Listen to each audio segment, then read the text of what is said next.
Жардам бергин эл кыйналып турганда, элпек болгон мөгдөп турган кырдаалда, көңүл алыш ош кыйыш карызга, мөгдүгөн жан акыр жетет жыргалга.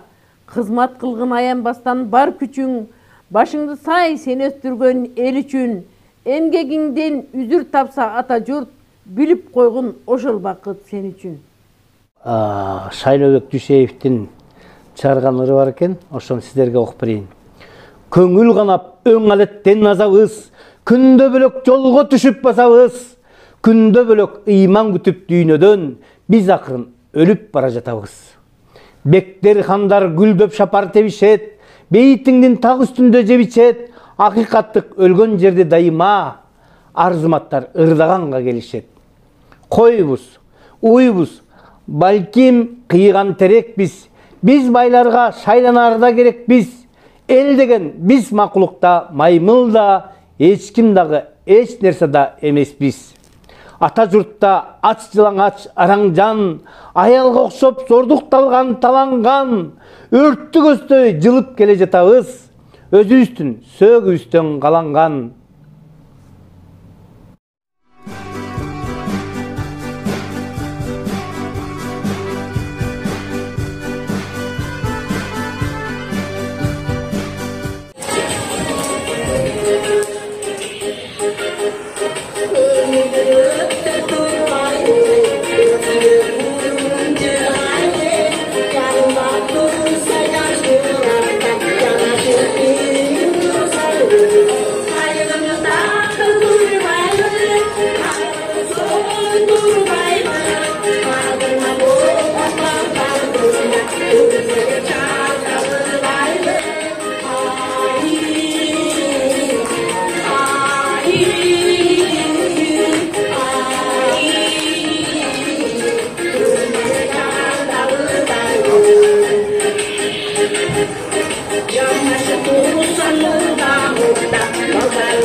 Meni türümenen kapı istedim. Bütünü özgürüşü verdi. Ömürde sevas bağım. Üzgüdey tunup bakıyordum. Umursamayda ekeneden. Tenelep tetsep cançpağım. Çavalga kurdu körsetmeyi, çün sağa aytkanım. Ayağım muham ündürdü, nazik güldürdü.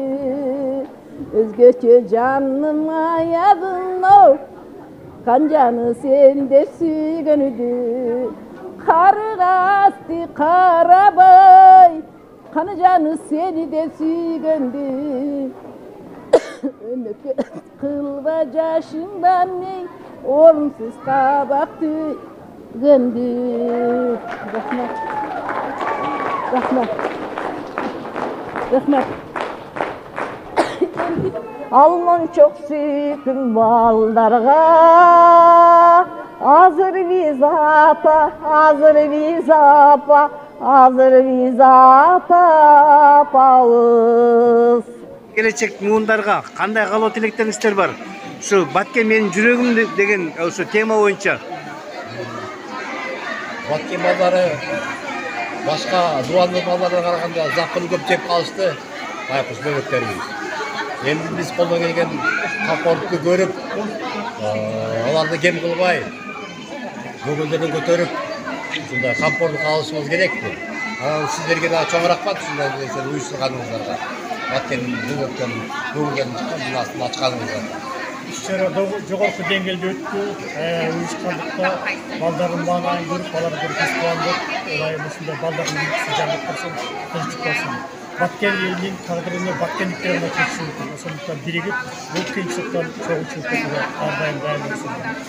Өзүңүздү тааныштыра кетсеңиз Баге. Абдыразак Турдубаев, полковник атыстап. Рахмат сизге. Сиз да өзүңүздү тааныштырып койсоңуз.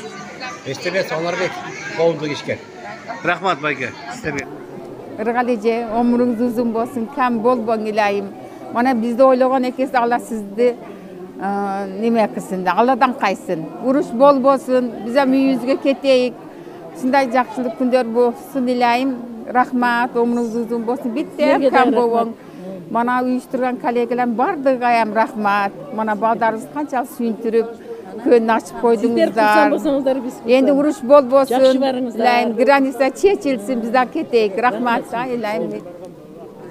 Рахмат, ушул иш-чараны уюштурууга негизги себеп болгон ошо мөндүрдөй октун астында калган келечек муундарыбыз келгенден бери мен өкмөткө талап коем, ушул балдарды реабилитация кылыш керек.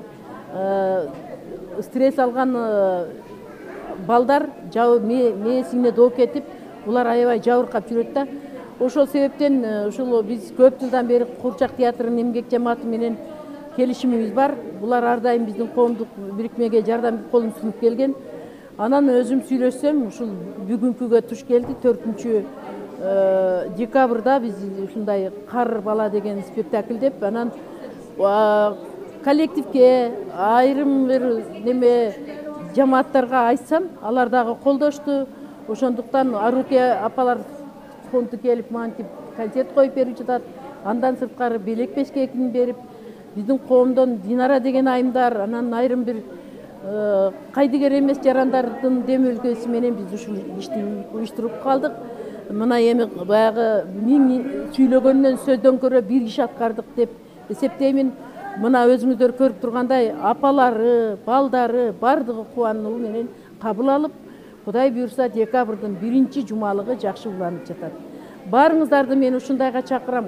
Менде жок эле, колумда жок эле дебестен бар мүмкүнчүлүктү пайдаланып, биздин коомдо деле бир жыргап кеткен кишилер жок, укугу тебеленип, жалгыз үйүнөн ажырап көчөдө калган жарандар ошого карабай келип колума кол, бутума бут болуп демилгени колдоп берген бардык жарандарга жана коомумдун мүчөлөрүнө терең ыраазычылык билдирем. Баткенден качып көчүп келип жашаганга үй жайы жок жарандардын балдарынын корккон сезимин калыбына келтирүү, жүрөктөрүн кичине болсо дагы бир башка нерсе менен алаксытып, Курчак театрын көргөн эмес булар өмүрүндө. Театр дегенди билбеген балдарга бир чети кругозоруну байытыш үчүн, бир чети жүрөгүнү, корккон жүрөктөрүн калыбына келтириш үчүн иш-чараны уюштурдук. Баткен районунан ушундай шартка байланыштуу кыйынчылыкта келип калган үчүн бул жака дагы өзүбүздүн кайрымдуулук концертибизди коюп, бир жагынан ушул өзүбүздүн күн помощторубузду жардам кылып коелу деген максатта келдик. Булар менен ушул мээр жазы коому менен бирдикте.